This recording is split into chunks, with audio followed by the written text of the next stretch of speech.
వంటలో నామినేషన్స్ అయితే అదిరిపోయాయి. బిగ్ ఫైట్లు ఉన్నాయి. దీంతో టీఆర్పీ అయితే ఎక్కడికో పోతుంది కంపల్సరీగా. ఎమాన్యుల్ వర్సెస్ తనూజ ఫైట్ అయితే గట్టిగా ఉంది. ఎమాన్యుల్ తనూజ నామినేషన్ అయితే అవినాష్ ఇచ్చిన హింట్ల ప్రకారంగా అయితే చేశాడు. దీంతో సరైన పాయింట్లతోనే నామినేషన్ అయితే చేశాడు. కానీ తనూజ సూపర్ కౌంటర్ అయితే ఇచ్చింది. ఎమాన్యుల్ క్యాప్టెన్ టాస్క్ నువ్వు అలా త్యాగం చేసావు అని రకంగా అనడం నాకు నచ్చలేదు. అది నా ఇష్టం కదా అని రకంగా ఎమాన్యుల్ అయితే నామినేషన్ చేశారు. దానికి సరైన కౌంటర్ అయితే తనూజ ఇచ్చింది. క్యాప్టెన్ నువ్వు చేసిందే కదా నేను చెప్పాను, నువ్వు రిమూవ్ చేసావు దాన్నే చెప్పాను.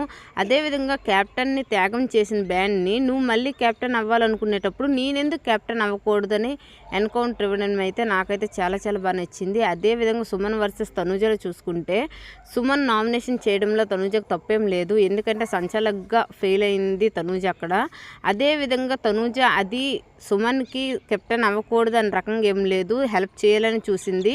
కానీ చిన్న మిస్టేక్ వలన అక్కడ సుమన్ అయితే నామినేషన్ అయితే చేశాడు. కానీ అక్కడ తనూజ అయితే సుమన్ కెప్టెన్ చేయకూడదని అయితే లేదు, కానీ గట్టిగా ఇచ్చింది సుమన్కి మాత్రం తనూజ.